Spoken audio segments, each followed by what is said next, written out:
Hey folks, it's Casey from The Nerdy Photographer, and I'm here to show you a little bit of photographic history that I found in a local antique shop. These are glass plate negatives. Now, glass plate negatives were used primarily from 1850 till about 1930, late 1920s, and in the early days of photography, you had a paper negative. So paper negatives were not very stable. You could only get probably like one or two prints out of it. And then along came what was called wet plate photography. So there would be, you'd put your chemicals on the glass plate, you'd take your photo, and you had very limited amount of time to make some prints. You could make, half a dozen or so prints off of your glass negative. It was much more stable, obviously, than a piece of paper. And it was the focus was much sharper. So you had that going for you. Big improvement, right? Well, then we get up until, that's not, 1850s, 1860s, 1870s. We get to the late 1800s, they came up with a silver gelatin treatment that they would put over the glass negative. This was dry. It wasn't wet like wet plate photography. And that's what these are. These are from a dry plate, probably silver coated gelatin photography. And they're pretty amazing. Let's take a look at a few of them. So when I found these negatives in the antique store, they were in this storage box. It's closed.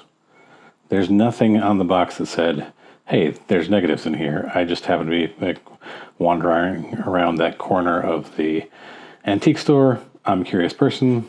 I was like, hey, I wonder what's in here, if anything. So I looked in, and we have all of these little envelopes with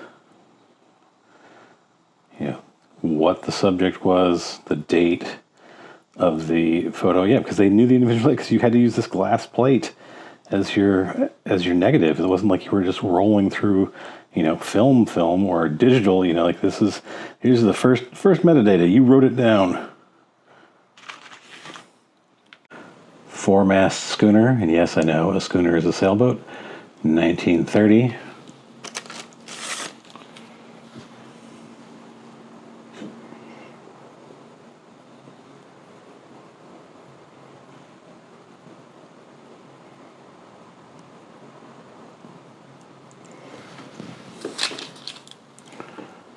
The Swan family, England.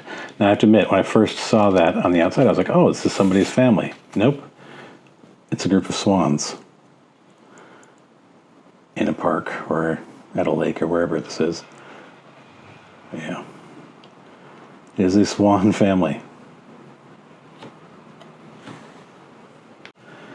Lake in the park, no year on this one.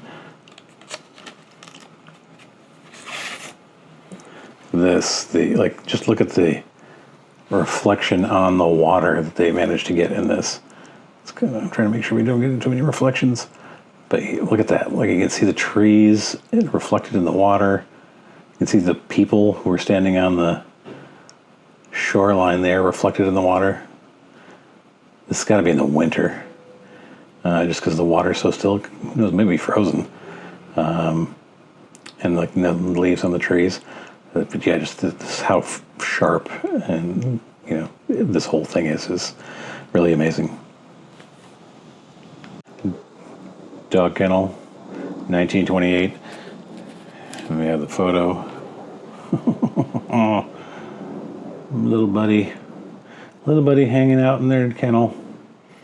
I just saw today, like on social media somewhere, somebody posted a photo from the 1850s of a dog, a picture of a dog with a pipe in its mouth. And since the earliest days of photography, we've been taking pictures of our dogs, our pets. It's pretty amazing. Spotted flycatcher. Also, I don't know if it says English, but I don't know if it's an English spotted flycatcher or if they took this photo in England, because they have some photos from England and Ireland, And there it is. Oh man, how did they get birds? How did they manage to get photos of birds? Like, even in the early 1900s, the speed on these cameras, like I have some old film cameras that are from around here in this era, and the film, like it's a 30th of a second is usually like the instant is a 30th of a second. So who knows how long this was exposed for, but look at that. And this bird just sat there the entire time. Tiger moth, no year. Let's take a look. There it is. Look at that.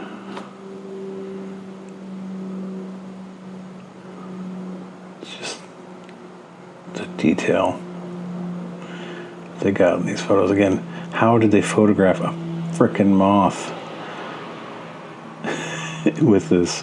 You can see the flower, just the flower is beautiful too. It's great photos. Two pelicans, June 1930. And there they are. Again, the sharpness is really fantastic.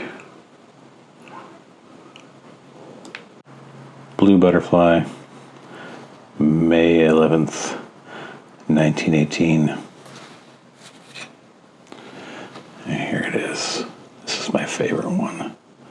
Just because of the framing of it. We got this negative space all up in here. And we got the butterfly down here at the bottom. And it's just, it's beautiful. It's super, super beautiful. I love these negatives. It's really like being able to hold history. I hope you enjoyed this little trip into the past. It was great sharing these with you. I'm really, I look through these occasionally. There are quite a few, and it's a blast from the past. It really takes me back into, an earlier time in photography, and just seeing like whoever this photographer was and what they were taking pictures of. It's kind of a privilege to be the caretaker of these negatives. I hope you enjoyed the video. If you did, please like, share, leave a comment, subscribe for more videos in the future. Maybe we'll get into more photography history, other questions about photography. If you have any questions about photography, feel free to leave them in a comment and I'll answer them in a future video. Until next time, stay safe, stay nerdy.